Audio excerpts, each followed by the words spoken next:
Speaking of cool stuff, we got a lot of cool stuff headed our way tomorrow. And it's such an interesting mix. Some areas it's like not a big deal, and in some areas, I know my kids' school already called for a half day. Yeah, it's a very complicated forecast because of that rain-snow line. Yeah. You get more rain, obviously that cuts down the snow totals. If that rain-snow line shifts, some models shifted all the way up to Flint, it would be mostly rain. Or if it goes south, it could be 6 to 8 inches of snow.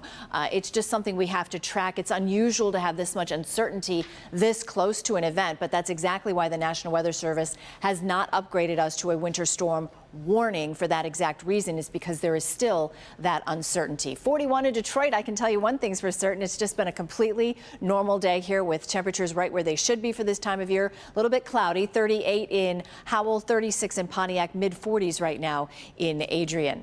Bus stop forecast tomorrow morning. Cloudy skies should make it through a good part of the school day dry, but then the snow begins in the late morning, early afternoon from south to north. So the northern suburbs could make it all the way through the school day before that heavy snow hits, but there is a possibility for some heavy snow depending on where you live at the end of the school day.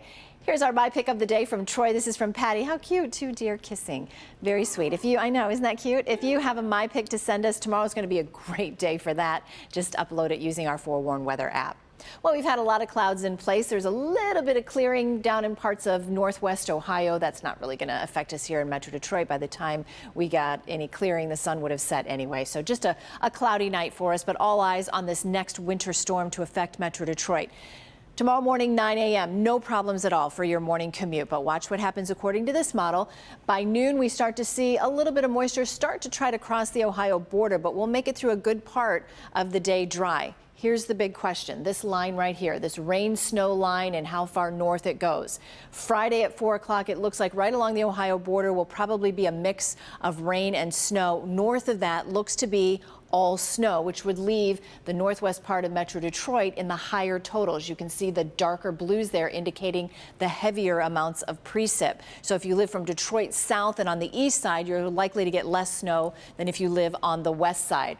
Another piece of good news, though, is that it will be done by Saturday morning. So here's what we know versus what we don't know about this storm. We know we're going to have high winds tomorrow, upwards of 35 miles per hour, and that the evening commute will be tough. Whether it's rain, freezing rain, or snow, it is going to be a messy evening commute. What we're unsure about is how far north that warm air is going to go. That depends on the placement and the track of the low and where that rain-snow line sets up. We do know that there are going to be a lot of impacts north of I-94, but the impact south could be in question, might only be rain. So your forecast for tonight, 30 degrees, quiet, cloudy, and cool. Daytime tomorrow, most of the day will be dry, at least through the early afternoon hours, but then an impactful winter storm sets up.